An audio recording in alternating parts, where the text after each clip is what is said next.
Fran and I'm the Managing Director of My Healthcare Recruit, a specialist international nurse sourcing agency based in the UK. And today I wanted to talk you through the process of recruiting a nurse from overseas. I do talk to a lot of clients who haven't recruited from overseas before and would like an overview of the full process. I am going to focus on non-EU recruitment in this video because that's what we specialise in. However, I will put the relevant links for EU international recruitment in the blog. So I think the first thing to say is that before a nurse can be recruited, they have to be eligible to register with the NMC, the Nursing and Midwifery Council. So that means they must already be a fully qualified nurse in their own country. They must have been practicing for at least a year and they must have had the relevant number of years of study. So once the nurse is eligible, the first step of the process is an English language competence test. So that can either be the IELTS test or it can be the OET test. If it's the IELTS, the International English Language Testing System test, they need to get a level 7 in all 4 areas. That's reading, writing, listening and speaking. In contrast, in OET, they need to get a level B pass in every area. Now, it's widely regarded that the English language test is one of the most challenging parts of the whole registration process for international nurses. Once the nurse has passed that English language competence test, the next thing will be self-registering with the NMC and completing the computer-based test, otherwise known as the CBT. It's a computer-based multiple choice test. There's over 100 questions on it and it is administered by Pearson VUE. It's mainly a test of theoretical clinical knowledge. What I would say is it's really important that the nurse properly prepares for that test. Yes, it's testing clinical knowledge that they should already have, but it's also testing the UK approach to health and it's also testing the NMC values. So whoever you're working with, your agency should be preparing your nurses for that test and providing the material that they need.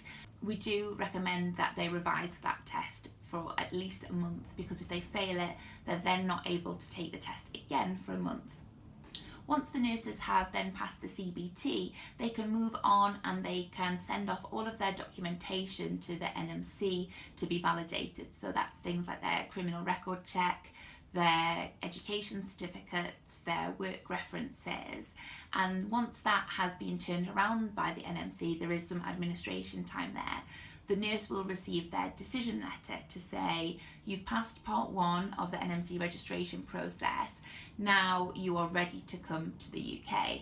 The employer then needs to assign a certificate of sponsorship and apply for a visa for that nurse. At the moment, nursing is on the shortage occupation list, so it is easier to get visas approved. And once that visa has been approved, the nurse can then relocate to the UK. Now, it is usual for an employer to provide certain things in a relocation package. So the flights, a meet and greet, at least the first month's accommodation.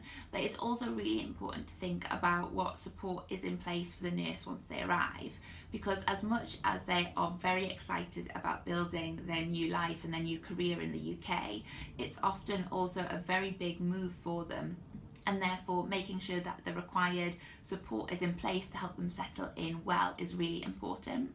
It's also important to note that when the nurse comes over to the UK, at that stage they will not be a fully registered NMC nurse. They won't have their PIN. They can't get their PIN until they've done the Auskey test. They typically come in as a band 3 or band 4 equivalent. It's essentially a practical test, testing their clinical knowledge. So nurses will be asked to go into an environment and act as if it was a real situation more than a simulated experience. Again, it's really important to say that you should be talking to the agency that you're working with to make sure that they're providing sufficient Auskey preparation for that test, because if the nurse doesn't pass it, there is a risk that they might be sent home. So I hope you found that helpful. If you've got any more questions, please do put them in the chat below. Feel free to check out our website, www.myhealthcarerecruit.com, and I'll catch you next time. Thanks very much. Bye-bye.